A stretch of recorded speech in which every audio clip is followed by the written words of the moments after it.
namun kita sudah sebut sebagai seri pertama ya. Oleh karena itu rekan saudaraku yang tidak hadir nanti sedikit akan dikasih istilahnya kesimpulan atau apa supaya bisa menyambung untuk yang seri kedua oleh pemapar yaitu Diki. Baik, untuk selanjutnya kita tentunya di lingkungan kita sendiri itu sangat dekat dengan bencana. Nah, kenapa di Regional 02 ini ingin memberikan informasi atau kalau mau dikatakan yaitu wawasan terkait dengan bencana, itu betapa pentingnya supaya nanti pada ujung-ujungnya kita bisa melakukan sesuatu yang goalnya itu mengurangi risiko terjadinya bencana baik terhadap manusia maupun harta benda.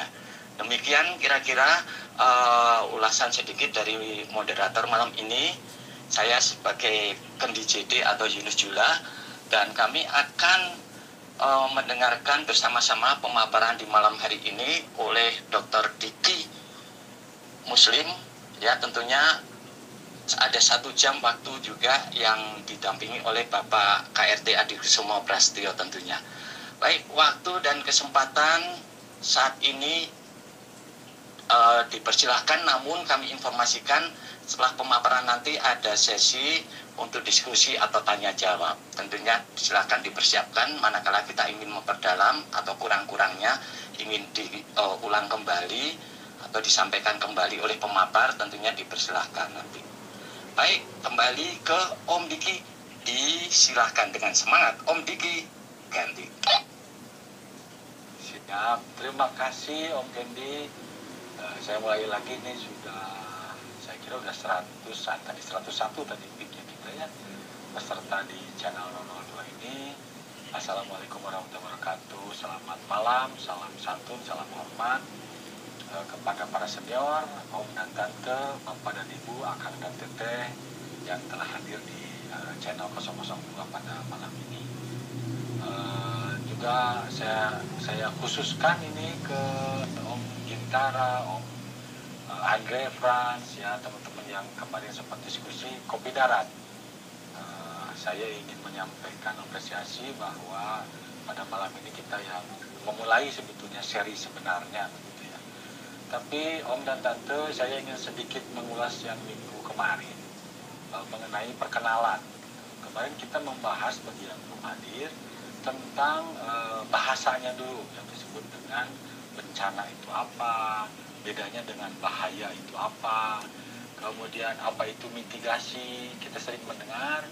Kemudian juga kita mendiskusikan tentang salah satu bentuk bencana, bukan salah satu barangkali ya, salah 4 begitu ya, salah 4 bencana yang menjadi kewajiban, menjadi tugasnya komunitas geologi Indonesia. Saya untuk mudahnya saya menyebutnya sebagai bencana LGBT, yaitu longsor, kemudian letusan gunung api, lalu gempa bumi, dan tsunami. Ini menjadi kajian bencana alam yang difokuskan di bidang geologi. Dan kebetulan malam ini juga hadir Om Adi Kusumo. Beliau adalah sesepuh di BNPB. Kemarin kita diskusi tentang definisi bencana dari Undang-Undang 54 tahun 2007, itu menjelaskan tentang sejumlah jenis bencana di Indonesia, dan penyelenggara penanggulangan bencana secara nasional adalah BNPB, Badan Nasional Penanggulangan Bencana. Kebetulan Om Adi ini adalah salah satu bidan yang melahirkan tentang BNPB di Jakarta, dan alhamdulillah bisa hadir di dalam channel 002 kita kali ini. Kemudian saya kira kemarin juga selain menjelaskan tentang LGBT ini, longsor, kemudian letusan gunung api, gempa bumi, dan tsunami, berdiskusi atau membahas tentang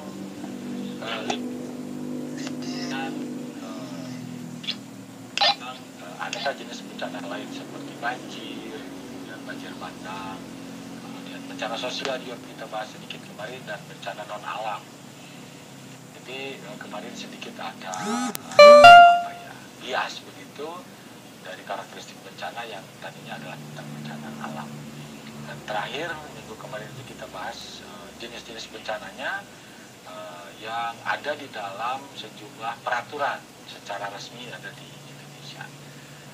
Nah, Om dan Tante sekalian, barangkali modulasi saya masih terdengar baikkah? Ganti. Kopi dengan baik Om. Di persilahan lanjut Om. Siap, terima kasih Om Tio. Saya akan melanjutkan pada malam ini, mungkin nanti agak dipotong-potong juga supaya tidak membingungkan gitu ya. Karena materi yang saya sampaikan ini sebagian sudah diterima barangkali oleh Om dan Tante. Saya sebarkan dalam PDF ke teman-teman pengurus Bandung Raya kemarin. Mudah-mudahan sudah bisa keterima filenya begitu.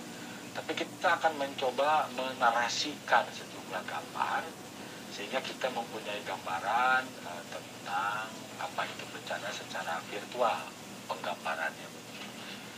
Baik, Om dan Tante, malam ini saya ingin menyampaikan sharing tentang manajemen bencana. Dan saya kira sudah pada tahu karena kita akhir-akhirnya sering dilanda bencana Indonesia ini. Beda dengan sebelum tahun 2004, tidak banyak beritanya, kemudian juga lembaganya tidak spesifik menangani. Dulu bukan BNPB namanya dengan BPBD kalau sekarang di daerah-daerah. Dulu itu adalah Badan Koordinasi Pelaksana, Makorlak atau Satkorlak kalau di daerah. Dulu ketua badan koordinasinya adalah Wakil Presiden. Sekarang kepala BNPB-nya sekarang. Nah, manajemen bencana itu menjadi satu hal yang penting di Indonesia. Kenapa? Karena menyelamatkan jiwa manusia dan harta benda. Jadi Om dan Tante, Bapak dan Ibu semua, bahwa kita mengumpulkan barangkali kehidupan gitu ya, mempunyai sejumlah harta benda. Pada saat bencana punya ilmu, punya uang, punya apapun. Pada saat bencana itu menjadi nihil. Pada saat terkena bencana itu menjadi nihil. Sehingga ini memerlukan sebuah manajemen yang khusus untuk menghadapi bencana ini. Sebagai info awal, manajemen bencana itu kegiatannya itu terbagi menjadi 9 kegiatan. Jadi kalau kita katakanlah misalnya membayangkan sebuah telur, kita meniti telur itu dari bagian puncak paling atas begitu ya, kemudian turun begitu kalau kita bayangkan ke arah kanan, nanti naik lagi sampai bawah, lalu naik lagi ke atas. Kita membayangkan sebuah siklus jadi dengan gambaran telur tadi itu ataukah gambaran bola yang bundar, bencana itu menjadi satu titik yang krusial, titik yang penting. Nah, siklus bencana inilah yang menjadi dasar dari kegiatan manajemen bencana. Jadi Om dan Tante, siklus bencana ini menjadi acuan apa yang harus kita lakukan pada saat pra bencana, kemudian saat terjadi bencana, dan pasca bencana, atau kita menyebutnya sebagai pre-disaster, emergency, dan post-disaster. Nah, 3 inilah yang menjadi dasar dari sejumlah kegiatan manajemen bencana. Barangkali yang sudah punya filenya bisa melihat bencana itu dibuat menjadi sebuah tanda merah, ya, tanda merah menjadi titik. Minggu lalu saya sudah sampaikan bahwa karena bencana ini siklus, maka salah satu pemikiran di kami di kegeologian adalah kalau suatu daerah pernah mengalami bencana, maka tunggulah suatu saat akan terjadi bencana lagi di situ. Ya, jadi kitanya harus sudah siap-siap. Ini siap-siap ini yang saya kira di Indonesia itu masih panjang ceritanya dan cukup langka yang mengetahuinya. Salah satu yang penting di dalam bersiap-siap ini adalah komunikasi. Jadi ketika Om Andre, Om Gintara, kemudian sejumlah pihak yang menghubungi saya berpikiran bahwa Indo PWT ini luar biasa sebetulnya, bisa mengkomunikasikan. Dan kebetulan Indo PWT ini berbasiskan BTS, berbasiskan Android, sehingga cukup jernih, jelas, walaupun kadang-kadang turun naik modulasi ya, latensi juga turun naik, yang menyebabkan kita juga harus hati-hati. Kebetulan latensi saya sekarang 738 milisecond, jadi masih cukup baik mudah-mudahan. Tapi minggu kemarin keputus-putus ini. Jadi mohon nanti barangkali Om Candy moderator, Om Vio atau Om Frans memberitahu saya kalau tiba-tiba terjadi sesuatu. Baik, Om dan Tante, jadi saya ulangi lagi bahwa tadi ada 9 jenis kegiatan di dalam manajemen bencana ini. Nah, saya ingin menyampaikan dulu filosofinya. Bencana bagi manusia itu adalah kerugian untuk manusia. Kemudian juga di situ ada kehilangan harta benda, kehilangan nyawa. Dan di dalam definisinya bahkan itu sampai dengan yang disebut dampak psikologis. Itu definisi menurut undang-undang.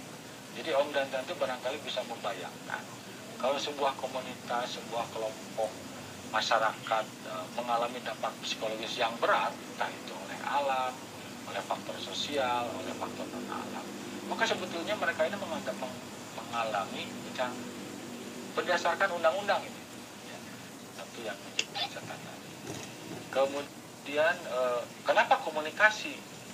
Di dalam beberapa kasus kami di lapangan, saya kira mungkin Om adikku semua nanti bisa memberikan tambahan informasi. Komunikasi pada saat emergensi itu adalah komunikasi yang paling sulit. Ya, komunikasi yang terjalinnya juga darurat. Sehingga kadang-kadang tidak bisa dengan akurat menyampaikan misal kebutuhan obat-obatan untuk di daerah bencana. Padahal yang dibutuhkannya di sana adalah sejumlah antibiotik, begitulah ya. Tapi yang datang misalnya, mohon maaf, ini obat panu misalnya. Nah ini agak susah, karena komunikasinya memang sulit. Tapi komunikasi pra-bencana yang biasa kita dorong sebetulnya untuk mengedukasi masyarakat. Seperti ini di Indo VWT ini. Jadi teman-teman di RAPI, Orari, mereka akan lebih sigap pada saat terjadi tanggap darurat, karena tidak tergantung kepada BTS. Tapi kualitas modulasi, kemudian constraint ya di alam itu akan menjadi kendala, menjadi tantangan. Sehingga kadang-kadang antenanya, kemudian pesawatnya, kemudian barangkali SOP komunikasinya itu harus dilatih dulu. Nah, beda dengan kita di itu virtual walkie-talkie. Nah, komunikasi ini yang menurut saya sangat penting karena mencegah terjadinya korban, mencegah terjadinya kerugian. Kalau mencegah bencananya barangkali agak sulit kalau bencana alam ya. Tapi kalau bencana non alam, bencana sosial, relatif bisa lebih dilakukan prevention atau pencegahan. Sebagai ilustrasi barangkali kegiatan manajemen bencana yang pertama tentang pencegahan ini, kata kuncinya adalah komunikasi. Entah itu komunikasi seperti kita di Indo VWT, komunikasi di komunitas masyarakat, komunikasi di keluarga, komunikasi di sekolah. Jadi bagaimana kita berkomunikasinya? Nah, ada beberapa kasus, beberapa kejadian yang menjadi pembelajaran bagi kami sebetulnya di institusi maupun pegiat kebencanaan, bahwa dengan komunikasi yang baik itu bisa menyelamatkan banyak orang. Minggu lalu saya pernah tampilkan atau ceritakan lah barangkali ya, tentang kejadian di Cimanggung di Sumedang. Itu menjadi isu nasional sampai beberapa menteri datang ke sana. Longsornya, Om dan Tante semua, itu tidak besar, hanya 4.000 meter persegi longsornya itu.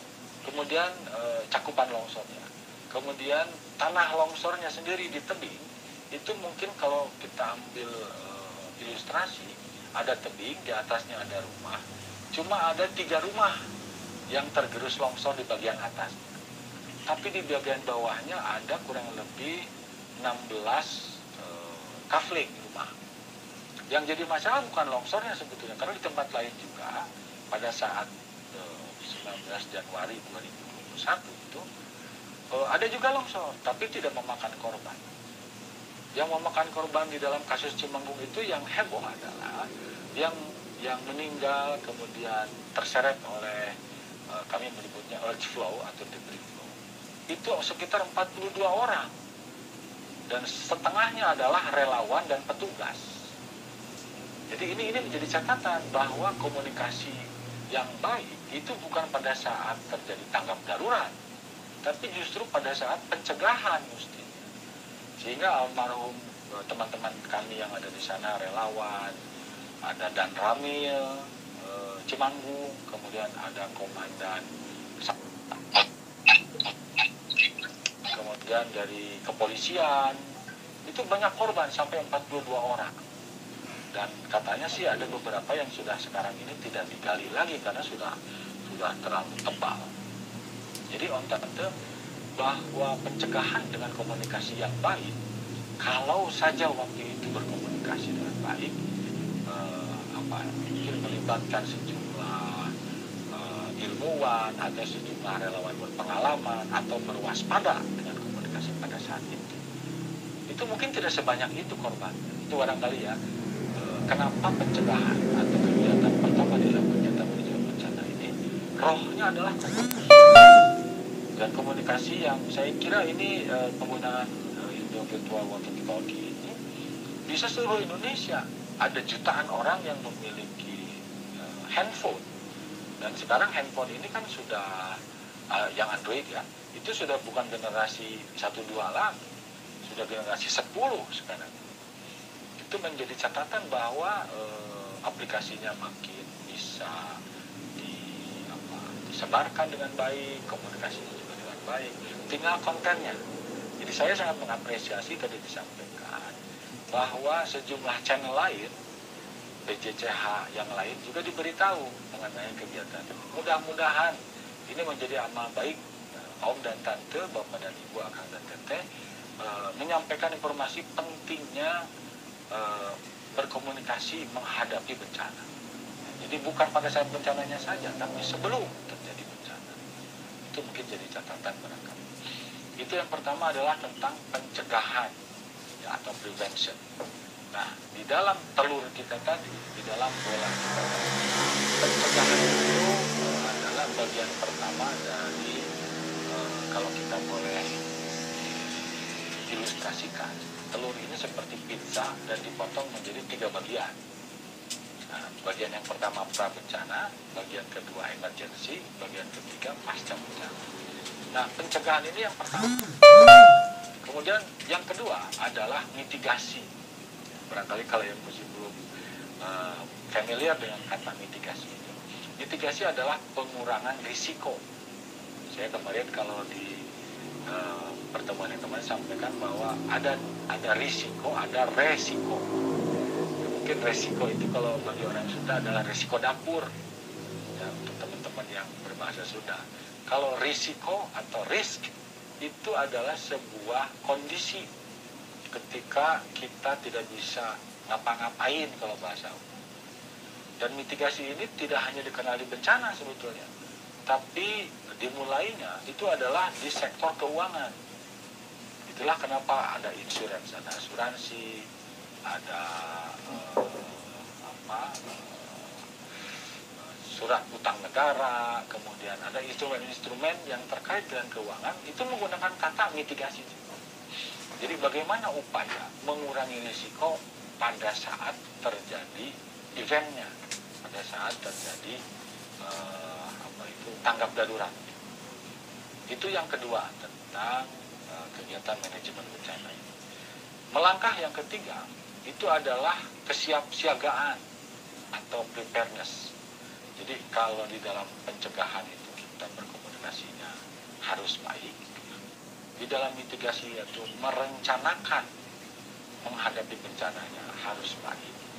Di dalam kesiapsiagaan itu kita menyiapkan kemampuan diri, kemampuan keluarga, kemampuan komunitas untuk bisa nomor satu aja dulu, selamat pada saat terjadi eventnya, pada saat terjadi bencana.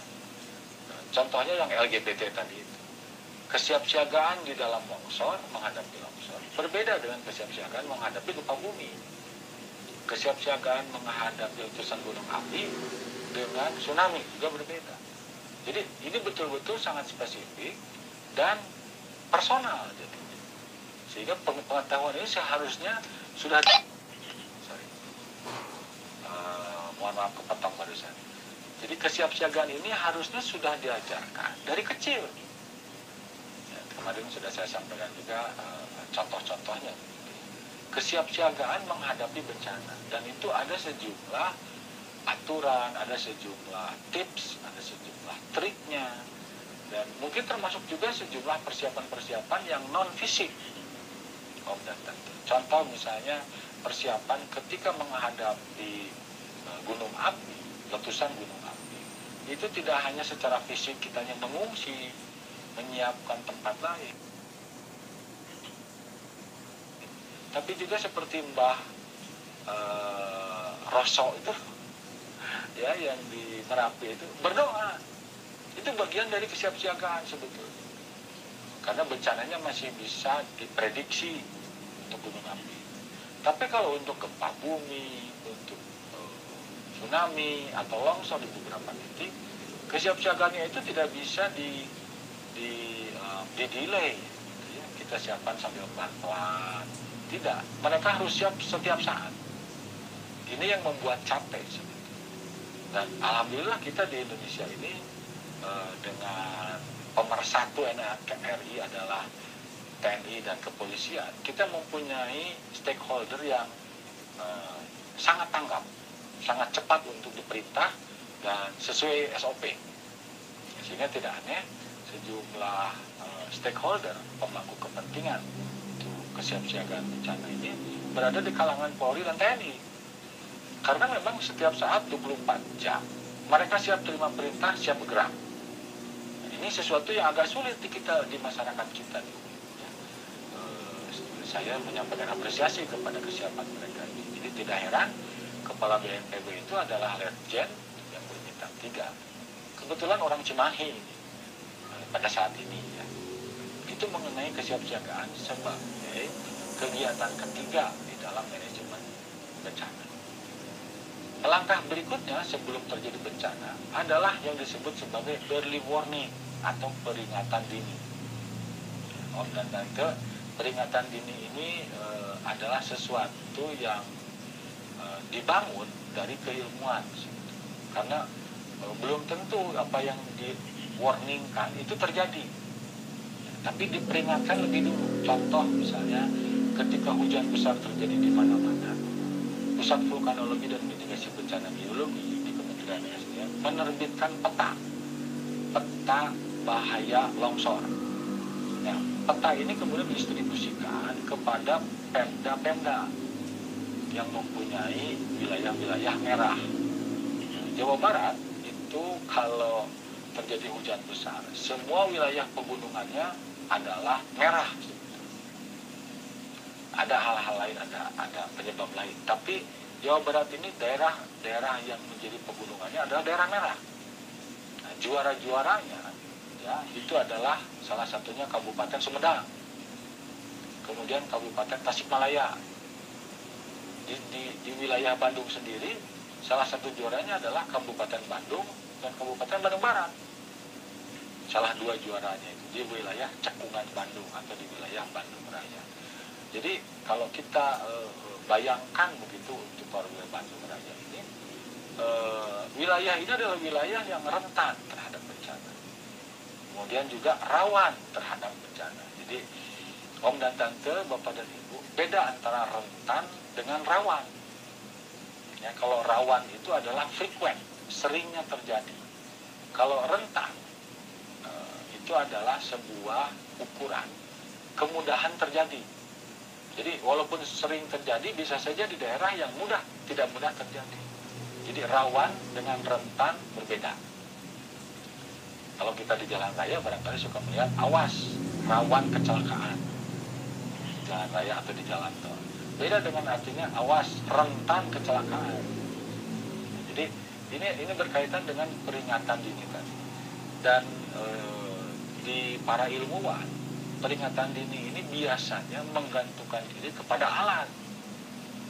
Ya, entah itu alatnya langsung tertanam di satu tempat. Contoh misalnya, barangkali mungkin pernah dengar Om dan Tante, ada yang disebut buoy. Ya, buoy itu adalah sebuah bentuk bola yang cukup besar dan mengapung di laut. Ya, itu ada salah satu di dalam program Tsunami Early Warning System dari Jerman. Itu namanya programnya GTEWS, GITEWS.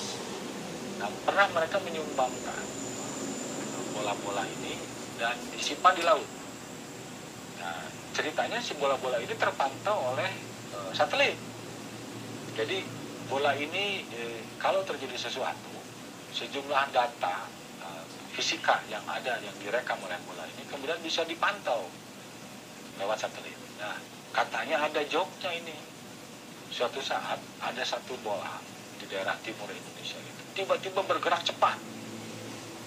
Ya, stasiun pengukurannya kemudian melihat di layar citra satelitnya itu, wah ini bergeraknya cepat sekali ini. Sampai kemudian mereka mengontak wilayah sana. Nah, kemudian kan peta kita yang Google Earth atau Google Maps atau peta-peta tematik lain itu bisa di zoom.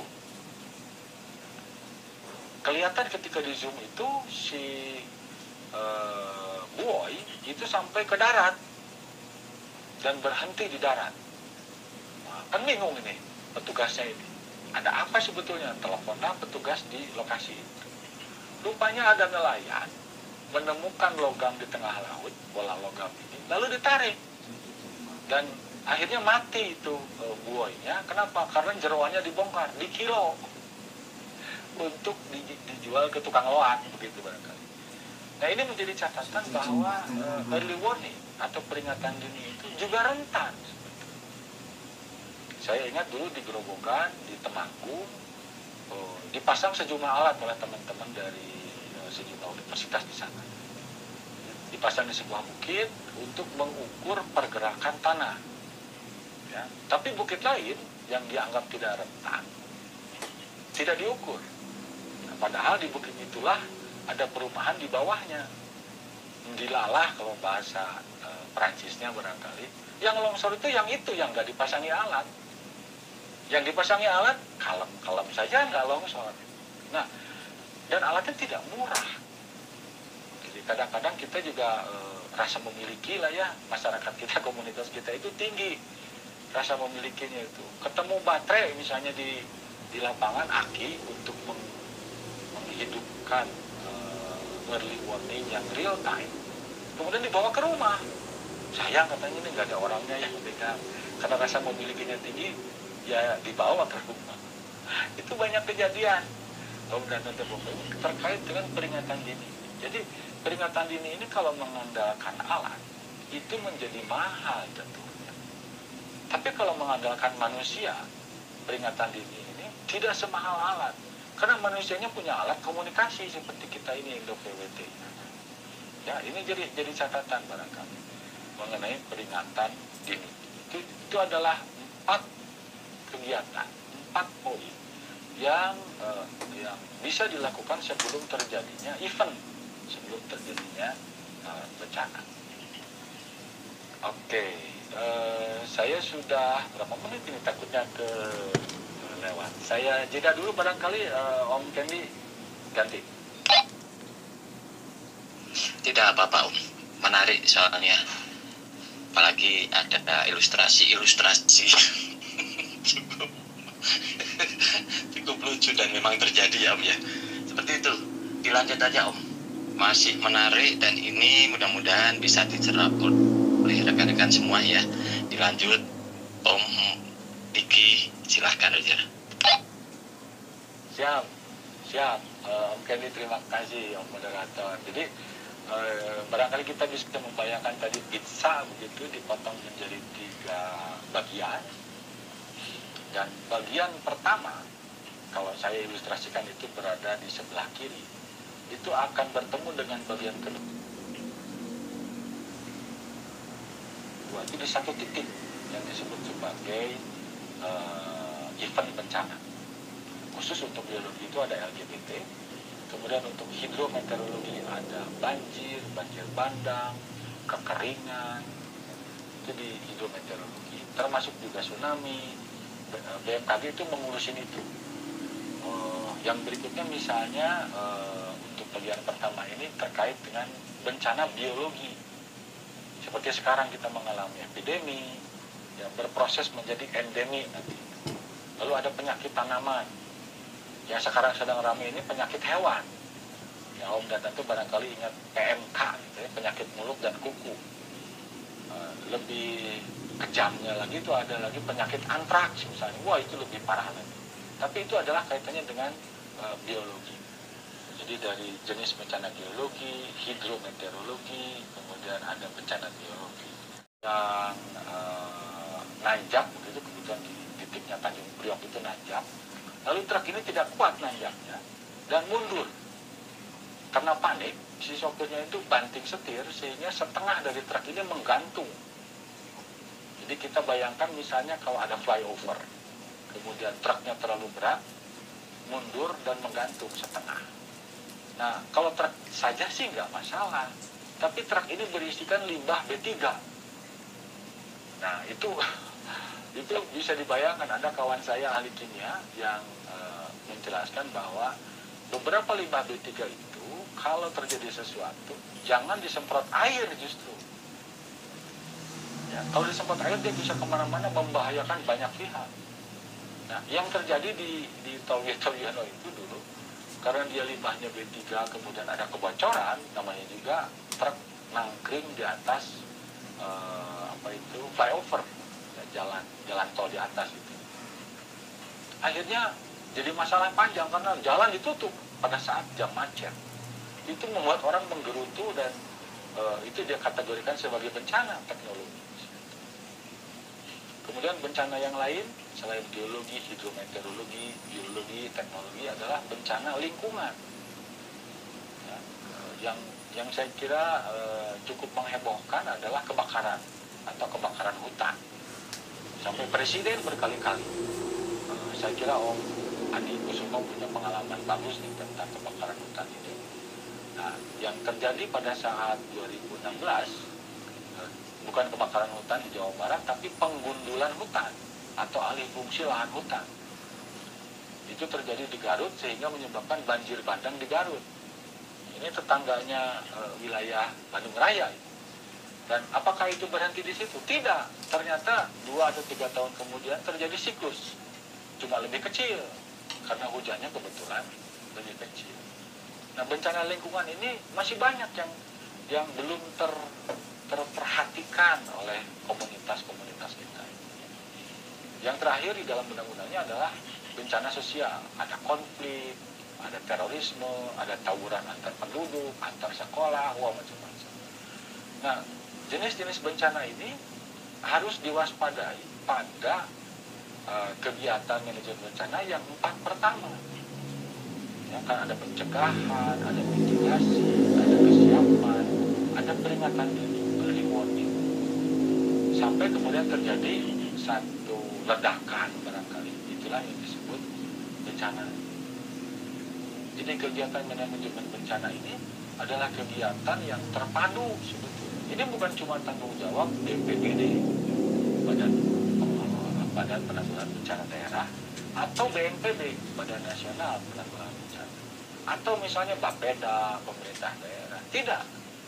Ya, 4 jenis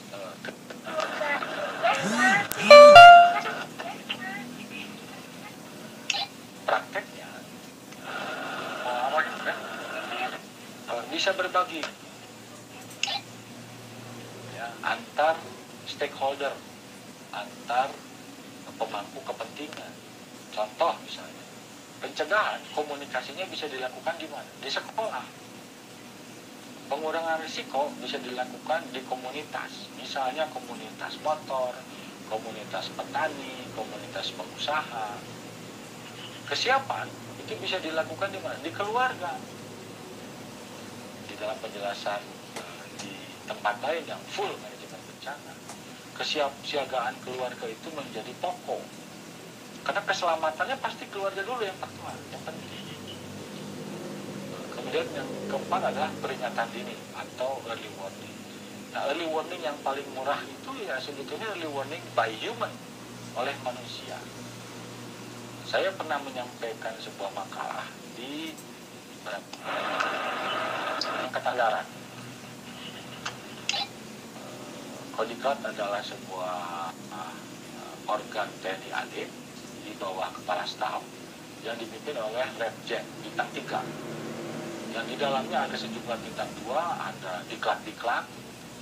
Saya mengusulkan sebuah sistem early warning yang melibatkan para babinsa di daerah, Bintara Pembina Desa. Waktu itu agak kesulitan kami. Ini bagaimana komunikasinya? Saya pikir Indo virtual walkie-talkie karena mudah bisa diakses. Ini bisa jadi catatan oleh Angkatan Darat, dalam hal ini Babinsa yang bertugas di Koramil, menjadi penyambung lidah dari karena Babinsa ini Bintara Pembina Desa. Jadi di satu Koramil di tingkat kecamatan, beberapa orang dari Koramil ini ditugaskan di desa-desa, memantaunya, melihat perkembangannya, termasuk nanti masalah kebencanaan. Dan komunikasinya bisa pakai Indo PWT sebetulnya. Ya, dan mungkin Indo PWT juga bisa menyediakan server khusus pelaporan tersendiri yang mudah bagi mereka. Yang mudah bagi mereka. Aduh, modulasi saya agak merah ini.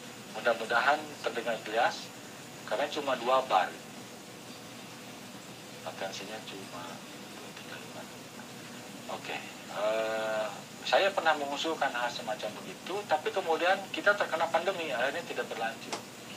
Padahal Om dan Tante bisa bayangkan, jika 4 jenis kegiatan manajemen bencana ini bisa dilakukan lewat Indo PWT dengan melibatkan stakeholder langsung di lapangannya, entah itu kepala desa, entah itu Babinsa, entah itu Babin Kamtibmas dari Polri yang ada di polsek-polsek, maka kita punya database raksasa sebetulnya. Kita punya data yang besar, bisa mencakup seluruh Indonesia. Karena pertanyaan yang terkait dengan komunikasi adalah siapa sih sekarang orang yang tidak punya HP? Dan HP itu selalu berubah. Artinya makin lama ROM-nya makin besar, RAM-nya juga makin besar. Dengan simplicity, kemudahan, kelincahan dari Indo PWT ini menjadi peluang sebetulnya.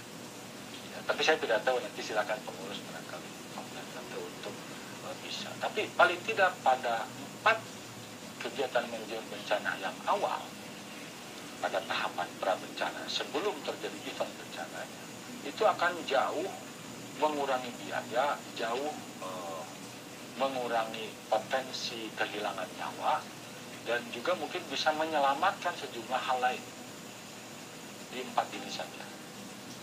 Jadi itu bisa menjadi catatan barangkali bahwa kegiatan manajemen bencana itu bukan urusan BNPB, BPBD, universitas, atau lembaga-lembaga yang lain itu, tapi semua stakeholder, termasuk Om dan Tante, keluarga, tetangga, yang dekat-dekat saya.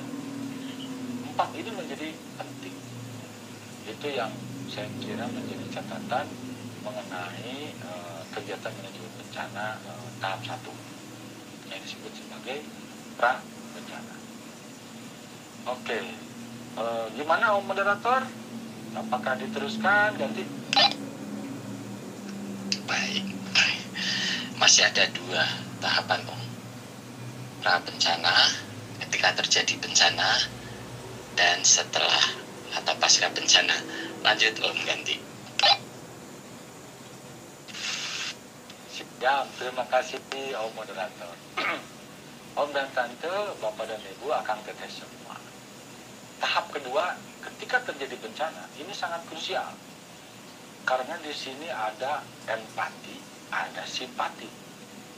Sehingga kita kadang-kadang tidak segan merogoh kocek, berbagi, sharing dengan para korban bencana. Tapi ya, pada saat ini, pada saat bencana ini, sebetulnya ada 2 hal yang menjadi kegiatan manajemen bencana. Yang pertama disebut sebagai tanggap darurat, merespons, ya, melakukan kegiatan untuk penyelamatan. Kemudian ada bantuan darurat atau relief. Nah, 2 inilah yang menyimpan banyak empati, menyimpan simpati, menuangkan air mata, menuangkan kesedihan, dan kemudian kadang-kadang juga di blow up oleh netizen. Sudah ada yang gitu. Itu banyak terjadi. Nah, di tanggap darurat ini dan bantuan darurat, ya mohon maaf, kadang-kadang ada juga orang yang tega, entah itu karena kebiasaan, entah karena kebutuhan. Om dan Tante barangkali di daerah-daerah banjir, di lokasi-lokasi tertentu di daerahnya Om Tante, kadang-kadang kan suka ada orang yang di pinggir jalan bawa kardus, kemudian menuliskan untuk korban bencana A, misalnya. Kadang-kadang diselipkan di situ untuk korban yatim piatu, misalnya gitu. Saya tidak husnuzon kepada mereka, tidak.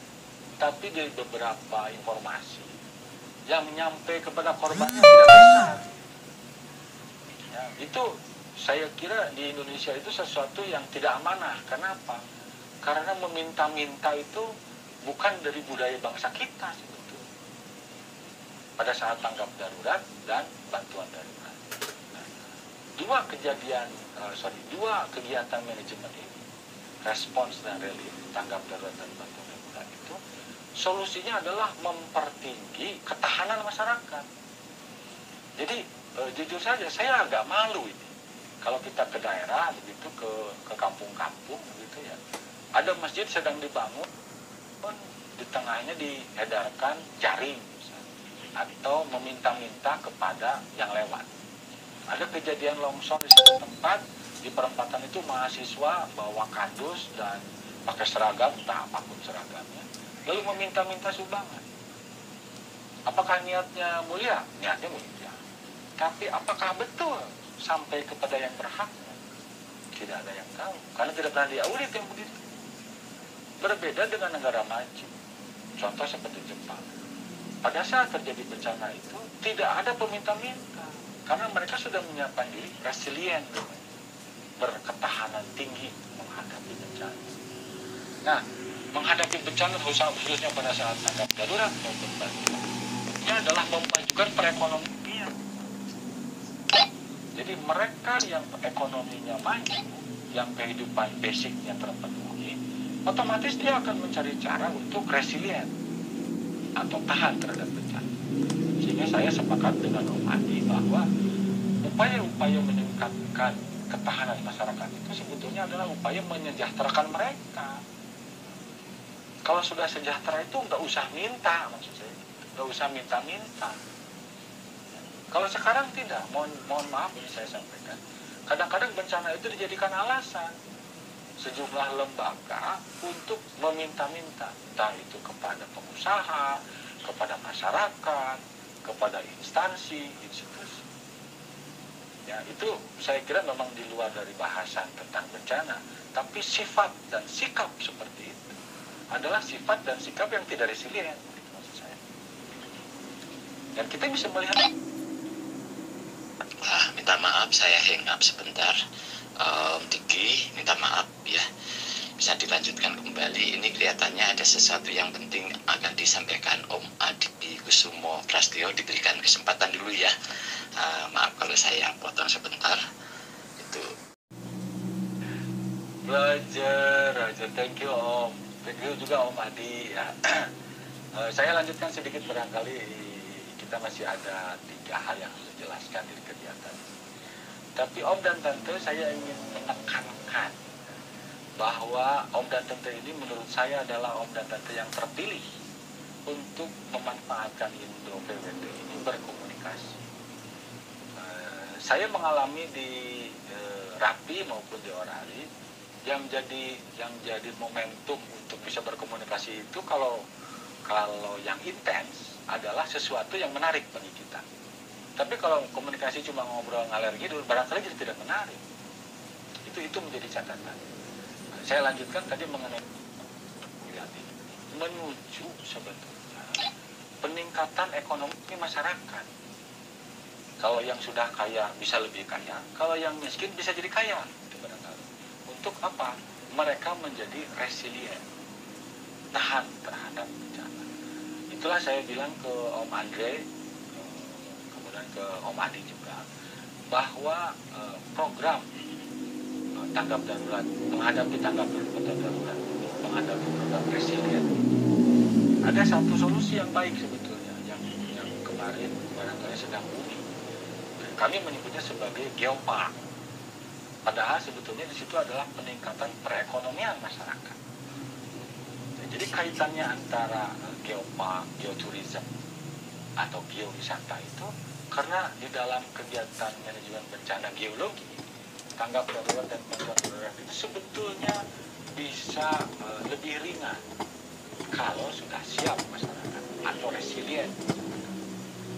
Jadi dua hal itu menurut saya pada saat terjadi bencana sebagai bagian kedua dari pizza yang kita potong tadi atau bagian kedua dari telur yang meningkat tadi, yang banyak mengharu biru orang-orang. Padahal di negara-negara maju mental meminta-minta jadi yang disebutkan oleh moderator itu tidak ada di jalan raya, kemudian apalagi dalam tanda kutip mohon maaf ya, pemeras misalnya gitu kepada para pengusaha dengan alasan THR, dengan alasan bantuan sumbangan bencana dan lain-lain. Tidak ada sebetulnya. Kalau masyarakat kita itu adalah resilient. Nah, masyarakat resilient yang seperti apa itu bercerita sendiri sebetulnya. Tapi dari kegiatan manajemen bencana ini yang bagian terakhir adalah proses pasca bencana. Yang terdiri dari 3 kategori. Yang pertama adalah recovery, pemulihan. Itulah kenapa di dalam undang-undang disebutkan bahwa bencana itu salah satu parameter dari bencana itu adalah trauma psikologi, yaitu disimpan paling terakhir di situ. Nah, recovery ini tidak hanya recovery secara fisik, tapi recovery juga secara mental, yang kami menyebutnya sebagai build back better, jadi membangun lebih baik. Jadi misalnya begini, mohon maaf, ada satu konflik di daerah, ya, konflik antar tetangga atau konflik antar desa, begitu ya. Kemudian 2 tetangga, 2 desa ini kena bencana. Nah, pemulihannya, recovery-nya adalah recovery mental dulu, bahwa nggak ada gunanya berseteru, tidak ada gunanya berperang. Kenapa? Kalau sudah bencana semua mati, itu cerita. Dan itu perlu ditegaskan. Kenapa? Karena kita banyak yang masih belum tegas, yang masih belum ngerti bahwa kehidupan itu ternyata lebih baik daripada kematian. Nah, sekarang kehidupan yang sudah dijalani kemudian dilakukan perang, entah antar desa, antar kelompok, menuju kematian. Nah, orang bertahan hidup kok ini menuju mati. Sehingga pemulihan ini pada tahapan pasca bencana ini, bagi saya dari kalangan edukasi begitu, ini pembelajaran berharga buat masyarakat. Dari recovery, gempa di Jepang di Sendai tahun 2011 itu menyebabkan meninggal dan hilang sekitar 11.000 orang dengan run up Yama. Aceh 2004 tanggal 25 Desember korbannya adalah 200.000 orang. Jadi proses pemulihan kita dan pemulihan di Jepang jauh berbeda. Kenapa? Karena kesiapan di awalnya jauh berbeda. Ya, Jepang itu pada saat gempa dulu 1 dekade sebelumnya sudah diprediksi akan terjadi gempa besar di Miyagi. Diperkirakan pada angka 8 skala Richter. Itu setelah kejadian Aceh direvisi oleh mereka menjadi 8,5 skala Richter katanya. Tapi kejadiannya adalah 9 skala Richter, sama dengan Aceh. Jadi gempanya sama, kemudian tsunami run up-nya, landaannya sama, kemudian masyarakat manusianya juga sama, tapi jumlah korbannya beda. Nah, recovery-nya ternyata jauh berbeda. Kita itu baru berhenti, ada yang disebut sebagai Badan Rehab Rekod BRR Aceh. Itu di 2000 kalau tidak salah 2012 kalau tidak salah. Dari 2005 dibentuk, jadi kurang lebih 7 tahun, dan itu menyisakan cerita pilu sebetulnya. Ya, ya, ada orang kehilangan tanahnya atau tanah kehilangan orangnya, macam-macam. Di Jepang, recovery-nya itu karena sudah punya contingency planning yang baik. Dalam waktu 2 tahun, kota-kota dibangun ulang melalui program rehabilitasi sebagai kegiatan ke-8 dan rekonstruksi sebagai kegiatan ke-9. Jadi 3 jenis kegiatan pada pasca bencana ini bisa dilihat sebetulnya, bisa dibandingkan, bisa diukur, dan bisa dijadikan pelajaran. Itu pada gempa besar. Sekarang gempa yang tidak begitu besar sebetulnya, tapi korbannya juga luar biasa, ribuan. 2018 bulan Agustus di Palu, nah, itu di Palu, kemudian di Lombok. Jadi 2018 itu luar biasa di Indonesia itu. Ada 2 gempa besar. Nah, bedanya yang di Lombok itu tidak diikuti oleh bencana ikutannya. Jadi gempa, terjadi kerusakan, terjadi gawat darurat di sana. Tapi di Palu, ini mudah-mudahan ada Om dan Tante yang berasal dari Sulawesi atau dari Palu, saya bisa bertanya juga. Tapi di Palu ini ada bencana tsunami, ada bencana gempanya, ada bencana likuifaksi, ada bencana longsor. 4 jenis bencana itu ada semua di sana. Dan korbannya juga tidak tanggung-tanggung. Sehingga saya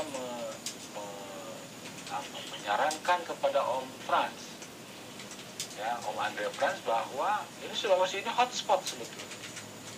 Ya, karena dengan pasca bencana yang sampai sekarang, saya mendengar karena ada mahasiswa saya dari sana, ada program namanya Huntara dan Huntap. Huntara itu adalah hunian sementara, dan Huntap itu adalah hunian tetap. Jadi pemerintah menyediakan lahan, menyediakan tempat berteduh bagi korban-korban ini sementara. Sesudah itu setelah fix melakukan rekonstruksi, ditempatkan di hunian tempat. Huntaranya sudah ada karena pada saat kita langsung membuat Huntara. Ada tenda, ada rumah semi permanen, ada aula, tenda-tenda besar. Itu Huntaranya. Tapi Huntapnya sekarang berubah nama, bukan hunian tetap, tapi hunian penuh ratapan. Jadi orang meratap-ratap, karena sekarang dari 2018, sekarang 2022, itu masih ada sejumlah keluarga yang belum tertempatkan dengan baik. Itu menjadi catatan bahwa permasalahan bukan cuma masalah pemerintahnya yang lambat saja sebetulnya, tapi bagaimana bergabung dengan masyarakat, lahan yang tepatnya pada saat rehab rekonstruksi. Dan itu menjadi catatan bagi kita karena bertahun-tahun ini menyisakan sesuatu. Padahal, Om dan Tante, ini perlu diketahui juga. Barangkali pernah mendengar namanya Profesor J.A. Katili. Beliau ini orang Gorontalo, itu geologis paling senior pada waktu di Indonesia, pernah menjadi dirjen geologi dan sumber daya mineral. Tadinya beliau adalah ahli vulkanologi dan masa kecilnya dihabiskan di Palu juga. Dan ketika beliau jadi dirjen, beliau sampaikan pada saat itu mengenai pembentukan Provinsi Sulawesi Tengah. Beliau menekankan kepada pemerintah pusat, kepada Presiden dan DPRD untuk tidak membuat kota Palu jadi ibu kotanya. Itu saran beliau, padahal beliau itu tinggal di situ. Kenapa? Karena ada sesar Palu Koro di sana. Jadi awareness, kembali kemarin yang saya sampaikan, bahwa ternyata itu tidak cukup seorang dirjen menyampaikan. Berikutnya ada seorang profesor dari Tasikmalaya, namanya Profesor Ajat Sudrajat, dari ITB, yang kemudian menjadi dosen di Unpad. Tadinya beliau adalah dirjen geologi dan sumber daya mineral, dan beliau menyarankan karena tesis S2-nya di Melaka itu tentang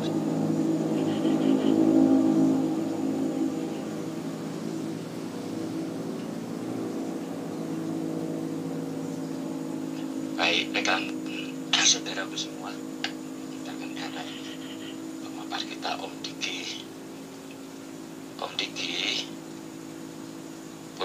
coba lagi bermodulasi Om Diki, terkendala dengan jaringan kali ya. Om Diki, apakah masih bisa bermodulasi ganti?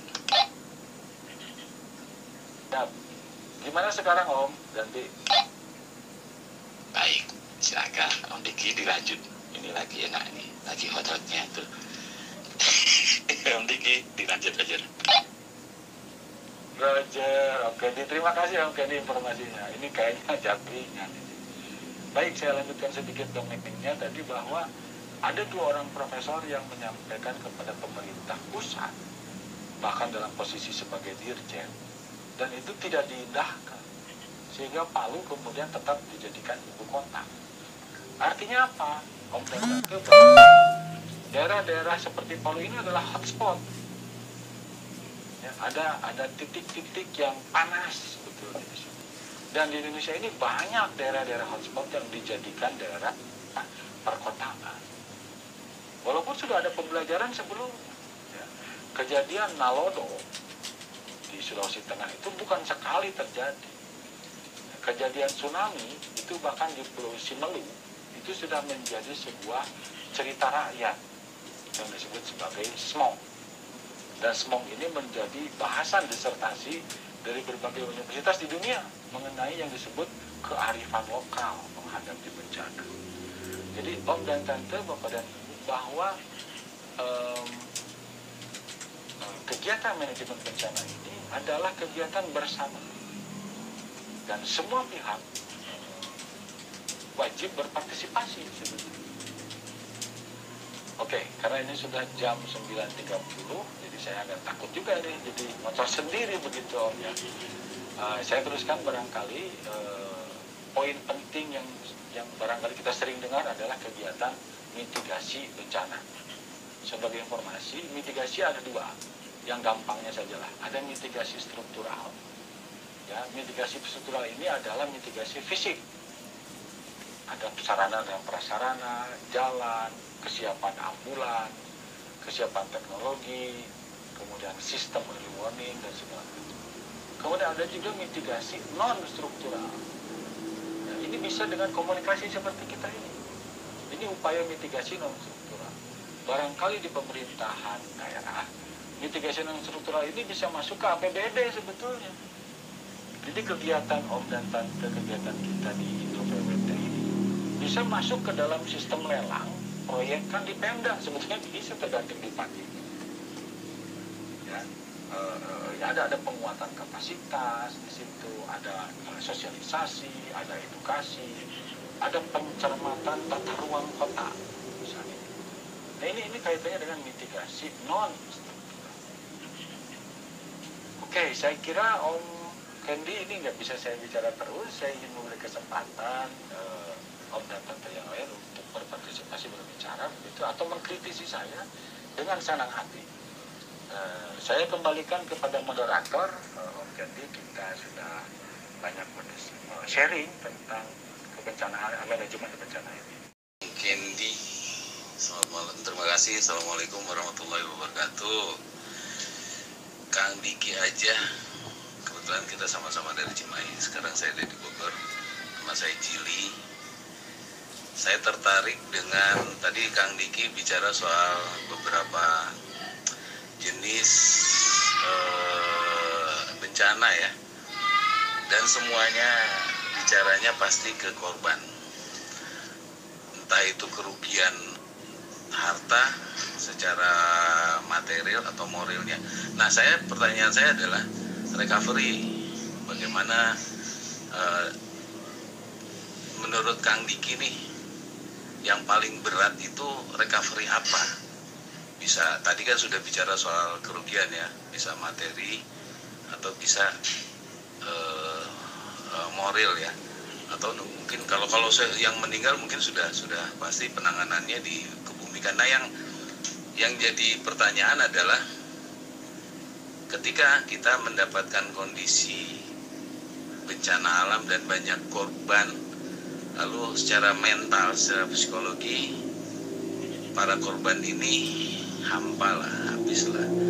Nah recovery-nya seperti apa? Lalu bagaimana tindakan kita yang mungkin jauh dari bencana atau dekat dari bencana tapi tidak di lokasi bencana, agar recovery yang dilakukan oleh BNPB dan timnya itu bisa akselerasinya bisa lebih cepat, karena kita adalah bagian dari upaya Kang Diki dan kawan-kawan sebenarnya, baik langsung ataupun tidak langsung. Nah, yang saya tanyakan tadi, bagaimana kita bisa membantu tim Kang Diki atau tim penyelamat agar recovery-nya lebih cepat, Kang. Demikian saja, terima kasih Kang Kendi. Dilanjutkan, saya standby kembali ganti. Baik, terima kasih Kang Jili sudah menanyakan, mudah-mudahan sudah tercatat ya langsung kepada pemapar terkait dengan recovery ya untuk mental dan psikologi. Baik, sebelum menuju ke penjawab sebagai pemapar yaitu Om Diki, saya ucapkan selamat datang dulu kepada Bunda Aisyah Hamani ya, manakala turut serta hadir di acara kami yaitu pemaparan terkait dengan tanggap bencana yang saat ini pada seri kedua, yaitu dengan tema kegiatan manajemen bencana. Bunda Aisyah, mungkin tadi Om Azam masih pada posisi kesibukan, mungkin bisa Bunda Aisyah juga mewakili diri sendiri maupun mewakili Om Azam bisa memberikan sepatah dua patah kata Bunda Aisyah Hamani untuk penyemangat kita semua. Silakan Bunda Aisyah Hamani, ganti. Roger ya, terima kasih Mas Kendi ya. Assalamualaikum warahmatullahi wabarakatuh. Innovate Lover semuanya, selamat malam. Dan juga Assalamualaikum Mas Diki, saya panggil Mas Diki saja ya, biar lebih akrab. Tadi Mas Diki menyebutkan Om dan Tante ya. Kalau boleh dong, saya sarankan biar lebih akrab lagi, panggil saja Innovate Lover gitu ya Mas Diki ya. Saya Aisyah Hamani pada malam hari ini mengapresiasi sekali untuk kegiatan informasi edukasi seperti ini itu dari Mas Diki dan teman-teman dari channel 002, dan karena saya memang agak terlambat datangnya, mohon dimaafkan. Saya izinkan saya untuk duduk dulu mendengarkan dan standby bersama teman-teman Innovate Lover yang lain. Terima kasih, salam santun untuk semuanya. Saya mendengarkan. Terima kasih. Baik, terima kasih Bunda Aisyah sudah memberikan sepatah dua patah kata untuk kita sebagai semangat ya. Ya udah, Bunda Aisyah tarik nafas panjang-panjang. Kalau udah enak nanti silahkan untuk berbincang lagi ya. Sekalian menunggu Om Azam nanti. Seperti itu. Terima kasih Bunda Aisyah sudah memberikan sepatah dua patah kata. Tentunya sebagai informasi Om Diki yang manggilnya Om ya. Tapi kalau untuk hadirin bisa dipanggil Indo-VWT Lovers gitu ya. Om Diki sudah diinformasikan oleh Bunda Aisyah. Jadi informasi untuk Om Diki, Om Azam ini sebagai kreator untuk Indo-VWT dan Bunda Aisyah ini pendampingnya. Seperti itu informasi singkatnya. Langsung menuju ke jawaban yang dari Om Hasan, penanya dari Om Hasan dan Om Jili ya. Om Hasan terkait dengan pengetahuan terkait developer ketika membangun, dan Om Jili terkait dengan recovery ya untuk mental dan psikologi. Secara singkat saya catat seperti itu Om. Silahkan Om Diki dijawab, ganti. Roger, terima kasih Om Kendi. Salam kenal juga untuk Bunda dari disampaikan. Insya Allah mungkin ke depan saya panggilnya Indo PWT Lovers barangkali ya. Walaupun bagi saya agak rancu juga. Kalau PWT itu bahasa Indonesia, tapi Loversnya bahasa Inggris. Tapi tidak apa-apa, kan itu sapaan saya kira. Juga Om Azam tadi juga disampaikan mengenai posisi beliau ini. Dan saya akan jawab pertanyaan yang pertama dari Om Hasan yang menyebutkan atau menanyakan tentang peran developer. Sebagai informasi, korban resmi yang tercatat di BNPB lalu dikonfirmasi oleh Pemkab Sumedang dan Kementerian ATR dan BPN. Kami pernah satu diskusi, satu webinar dan satu pemaparan dengan beliau dari dua lembaga itu, dari 3 lembaga itu adalah 42. Jadi 42 orang. Bahkan masih ada yang belum ditemukan, jadi belum ketemu begitu jasadnya itu katanya. Memang betul tadi disampaikan ada longsor susulan.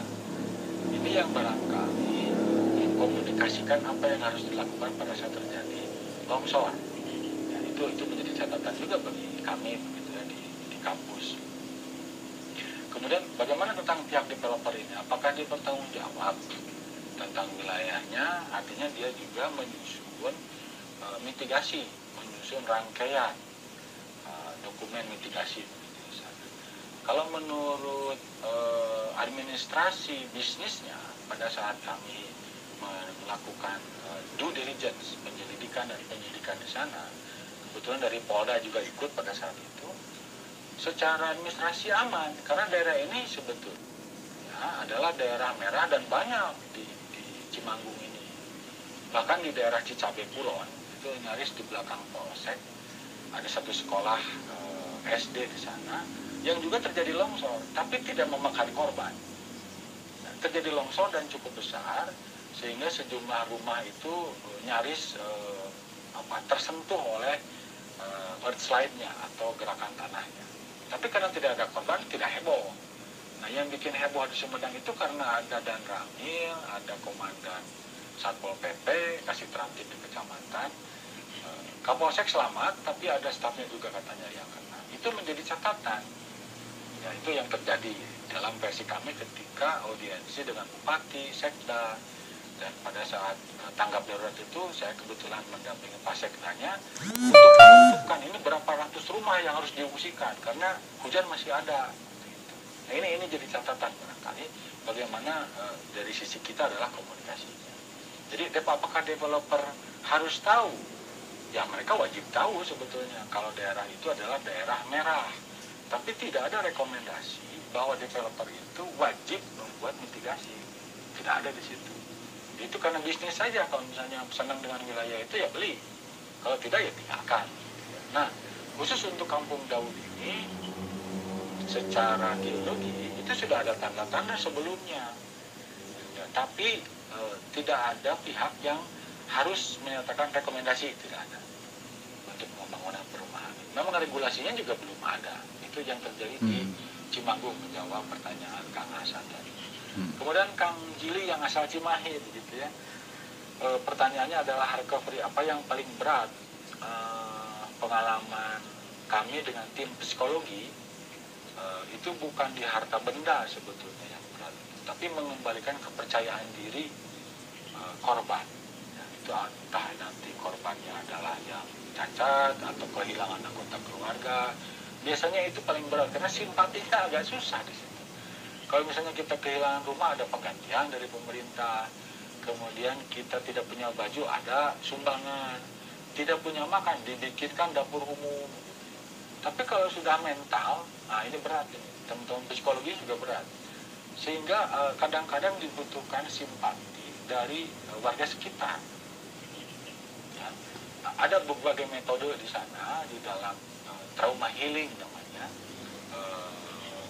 Penyembuhan trauma mental di lokasi-lokasi pengungsian, dan itu biasanya tidak berjalan seperti kita ngasih obat secara fisik, karena ini obatnya berbeda.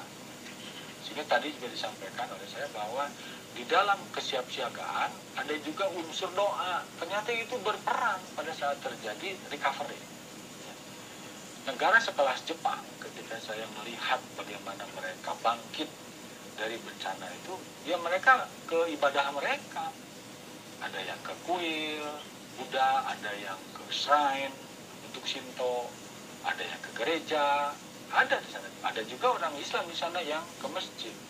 Jadi ini adalah proses-proses recovery yang saya kira kita bisa barangkali berperan begitu secara fisik maupun non fisik.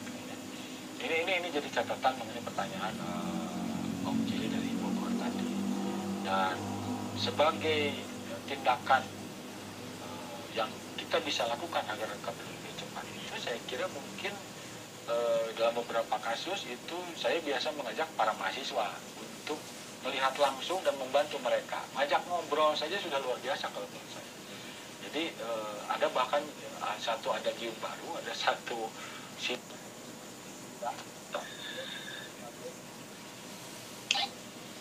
atau wisata bencana.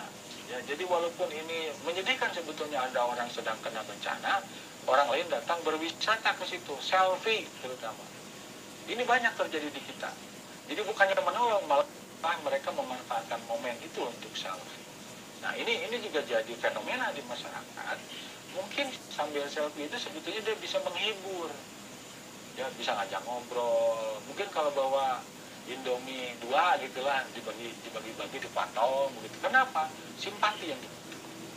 Barangkali itu Om Candy sebagai jawaban untuk pertanyaan tadi.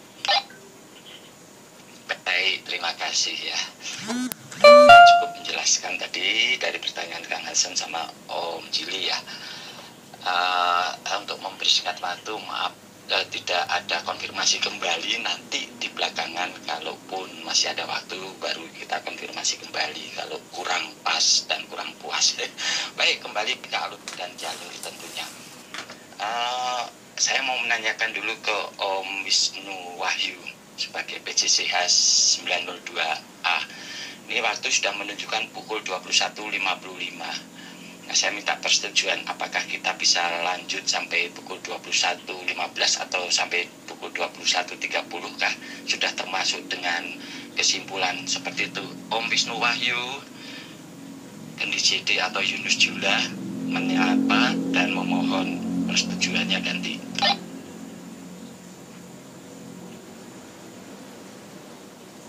Ya, selamat malam. Iya, dipersilahkan Om Kendi ya. Tinggal beberapa saat lagi ya diselesaikan biar nanti teman-teman juga paham dan lebih memahami lebih jauh ya tentang materi seperti itu. Om Yunus Kendi. Ya baik Om, terima kasih ya. Diputuskan pukul 21.30 ya, karena termasuk dengan kesimpulan. Tentunya kita membutuhkan waktu karena tadi ya boleh dikatakan kita agak mundur sedikit waktu pemaparannya, namun tidak apa-apa. Mudah-mudahan rekan semua tetap pada posisi mendengarkan dengan baik, dan ini merupakan suatu wawasan ilmu yang kita dapatkan langsung dari yang mempunyai bidangnya atau yang berkompetisi di bidangnya, seperti itu ya. Baik, terima kasih. Lanjut saja, langsung kita buka spotting atau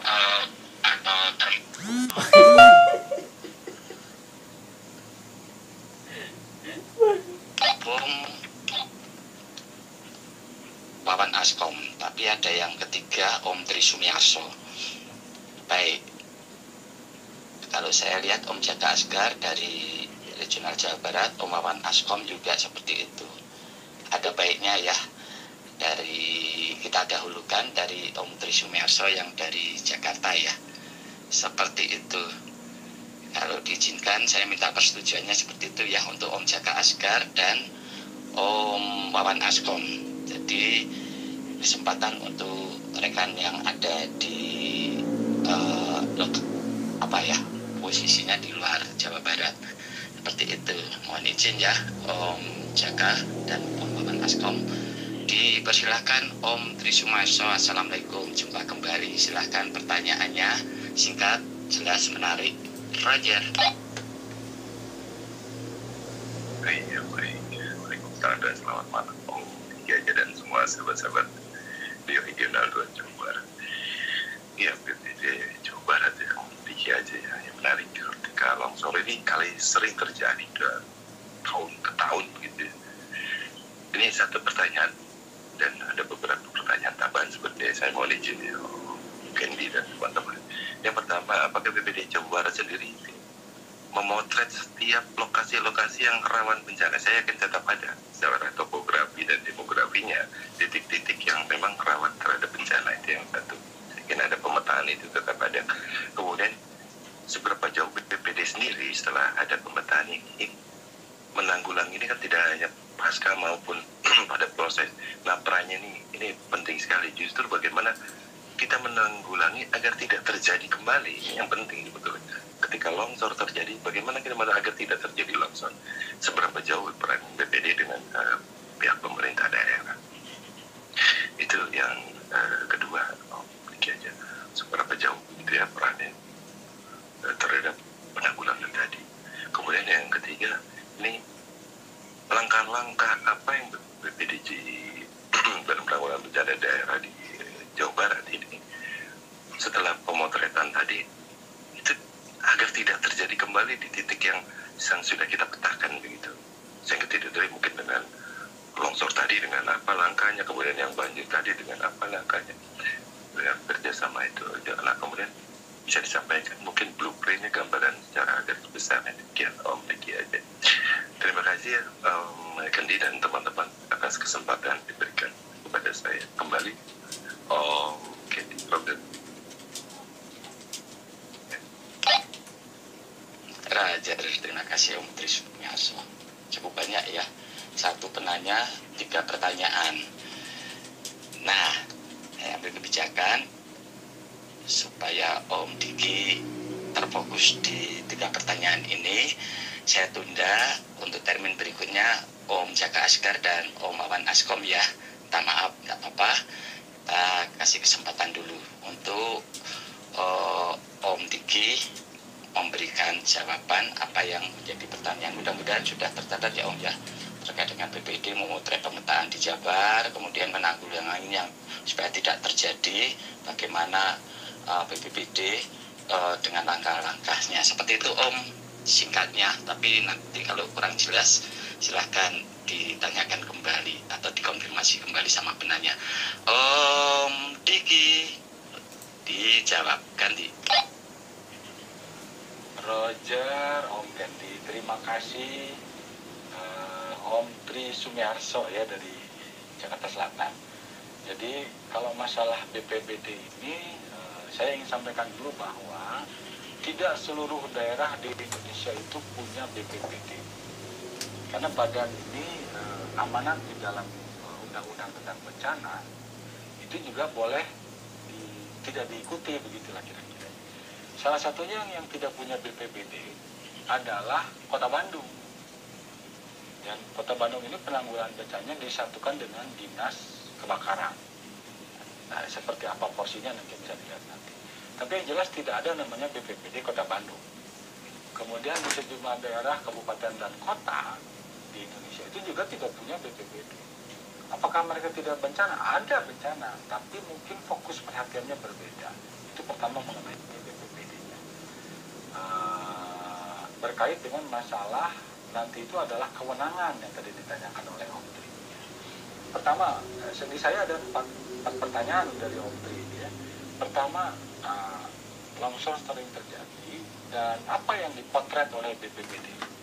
Jadi kalau kita membaca tupoksinya, tugas pokok dan fungsi dari Badan Penanggulangan Bencana, baik itu nasional maupun daerah, itu mendelegasikan atau mendapatkan informasi dari lembaga teknis.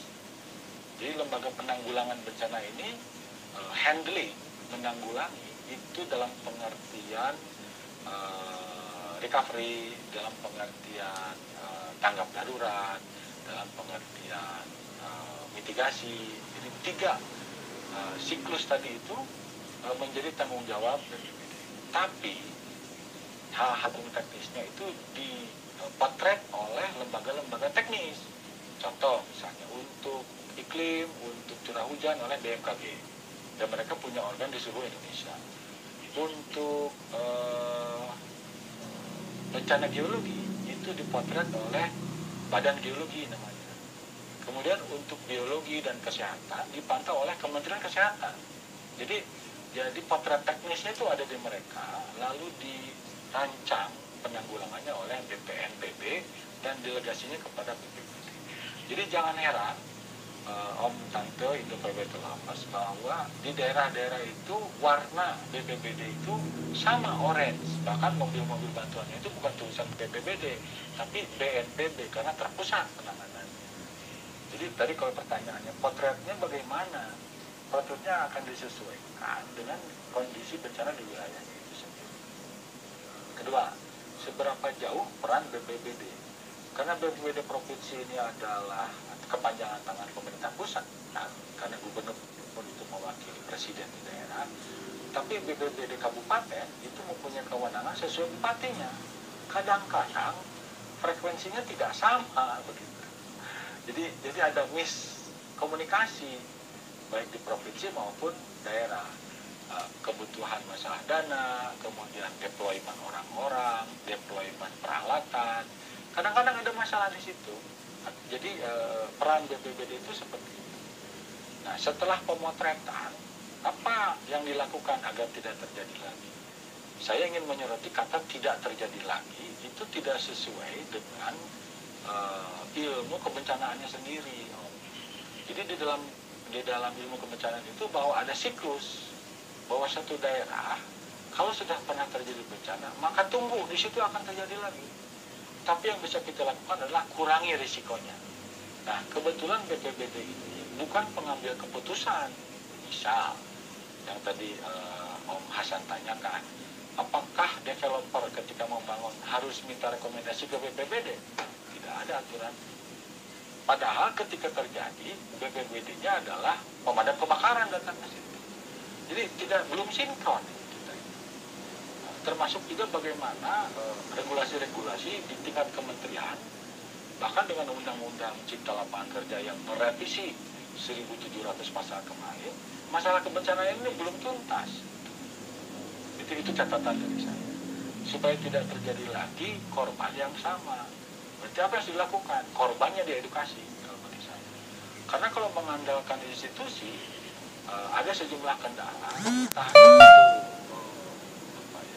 minat dan passion dari para pegawainya, entah itu pendanaan, entah itu peralatan, biasanya jadi kambing hitam. Itu catatan bagi saya. Sehingga yang paling cocok apa? Edukasi masyarakatnya, ya bukan sistemnya. Kalau menurut saya kita tidak akan jalan karena sudah belasan tahun, puluhan tahun kita dilanda bencana itu tidak menelurkan sebuah SOP yang handal untuk di institusi. Nah, kemudian pertanyaan terakhirnya adalah bagaimana tentang blueprintnya. Kalau saya mengacu istilah blueprint ini kepada berupa buku, maka ada yang disebut sebagai contingency planning atau rencana darurat. Itu setiap daerah harus punya menurut undang-undang. Sama seperti ketika daerah wajib punya rencana tata ruang. Jadi perkembangan masyarakat yang dinamis itu harus diwadahi oleh tata ruang. Ini juga sama, perkembangan bencana yang dinamis harus sudah disiapkan. Tapi apakah stakeholder terkaitnya siap? Contoh ini, mohon maaf ini, kadang-kadang di BPBD itu, dalam tanda kutip di Pemda, itu menjadi tempat buangan katanya. Jadi para pegawai yang mungkin ingin lebih banyak waktu istirahat gitulah ya, itu dipindahkan di situ. Terus ada kader-kader di BPBD yang sudah ikut pelatihan nasional, punya sertifikat, punya kemampuan dan keahlian. Beberapa minggu, beberapa bulan setelah pelatihan itu dipindahkan. Jadi bagaimana mau serius begitu maksud saya. Ini kritik juga bagi kami. Jadi itulah yang menjadi gambaran dari blueprintnya di penanggulangan bencana. Itu saja barangkali sebagai jawaban singkat Om Kendi dan Om Tri Sumiarso. Ganti. Baik, terima kasih Om Diki. Mudah-mudahan sudah cukup jelas ya Om ya. Kalau ada kurang lebihnya nanti kita konfirmasi kembali.